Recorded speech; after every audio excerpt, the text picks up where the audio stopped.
শহরে পৌঁছে আমরা আমাদের হোটেল খোঁজা শুরু করলাম। এখানে এসে একটু খোঁজাখুঁজি করলেই কিন্তু কম খরচে ভালো রুম পাওয়া যায়। আপনারা যদি একটু সময় নিয়ে দেখেন। প্রথম দিন আমরা ঘুরে দেখব কক্সবাজারের অন্যতম জনপ্রিয় তিনটি সৈকত, কলাতলি, সুগন্ধা এবং লাবণী বিচ। এই তিনটি বিচ একদম পাশাপাশি হওয়ায় খুব সহজে হেঁটে হেঁটে ঘুরে দেখা যায়। আর কক্সবাজারে এসে এই তিনটি জায়গাতেই কিন্তু সবচেয়ে বেশি মানুষের ভিড় আর জমজমাট পরিবেশ চোখে পড়ে। আমরা এখন দাঁড়িয়ে আছি কক্সবাজারের অন্যতম ঐতিহ্যবাহী আর জমজমাট লাবণী সি বিচে। চারপাশে গর্জন আর এই বিশাল সমুদ্রের ঢেউ সত্যি মন ভালো করে দেওয়ার মতো। এই বিচে প্রতিদিন হাজার হাজার পর্যটকরা ঘুরতে আসে। কক্সবাজার সমুদ্র সৈকতগুলোর মধ্যে সবচেয়ে জনপ্রিয় লাবণী পয়েন্ট সমুদ্র সৈকত এবং এখানে সবচেয়ে বেশি মানুষের উপস্থিত দেখতে পাবেন। দেশ বিদেশ থেকে বিভিন্ন বয়সের মানুষ এখানে ভ্রমণ করতে আসে। এখান থেকে নীল দিগান্তর সমুদ্র জলরাশি, প্রাকৃতিক সৌন্দর্য উপভোগ করতে পারবেন। লাবণী পয়েন্ট একটি মায়াবী ও রূপময়ী সমুদ্র সৈকত। প্রতিদিন প্রতিক্ষণ এই সমুদ্র সৈকত তার রূপ পরিবর্তন করে। বসন্ত, বর্ষা, শীত, গ্রীষ্ম এই সৈকতের রূপ বদলায়। এক এক সিজনে এক এক রকম রূপ ধারণ করে এই সৈকত। ওখানে ঘোরাঘুরি শেষ করে হেঁটেই চলে আসি কলাতলি সমুদ্র সৈকতে। কক্সবাজার শহর থেকে মাত্র 3 কিলোমিটার দূরে কলাতলি সমুদ্র সৈকত অবস্থিত।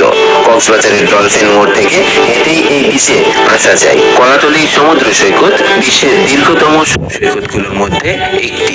কক্সবাজার সমুদ্র সৈকতের বিশালতার মাঝে কলাতলি সমুদ্র সৈকতটিও পড়ে। তাই কক্সবাজারের মূল স্পটের ভিড় কমাতে স্থানীয় সরকার এই বিচটিকে একটি নতুনত্ব দিয়েছে।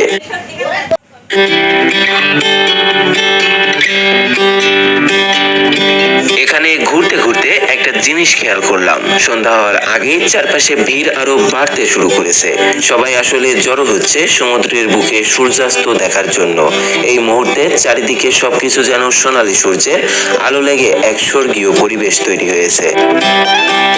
এখানে কেউ তার প্রিয় মানুষটার হাত ধরে সুন্দর সময় কাটাচ্ছে, কেউ ঘোড়ার পিঠে চড়ে সমুদ্র সৈকত ঘুরে বেড়াচ্ছে, আবার কেউ বা পুরো ফ্যামিলি নিয়ে মুগ্ধ হয়ে সূর্যাস্ত উপভোগ করছে।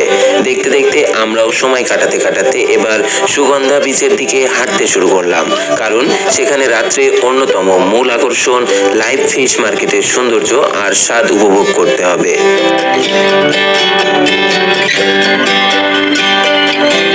অবশেষে সন্ধ্যার পর লাবণী ভিউ পয়েন্টের চারপাশের চত্বরটি এক অন্যরকম আলোয় জমজমাট হয়ে উঠেছে। কক্সবাজারের রাতের অন্যতম প্রধান আকর্ষণ হলো এই লাইভ ফিশ মার্কেট।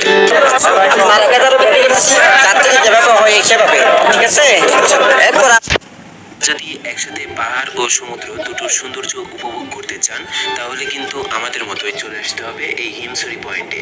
কক্সবাজারে গিয়েছেন কিন্তু হিমছড়ি যাননি কিংবা হিমছড়ির নাম শোনেননি এমন কোনো লোক খুঁজে পাওয়া মুশকিল। কক্সবাজার থেকে মাত্র 12 কিলোমিটার দূরে পাহাড়ের কোলে হিমছড়ি অবস্থিত। হিমছড়ির ছোট বড় ঝর্ণা, পাহাড় আর ফটোগ্রাফিক পর্যটকদের বিমোহিত করে রাখে।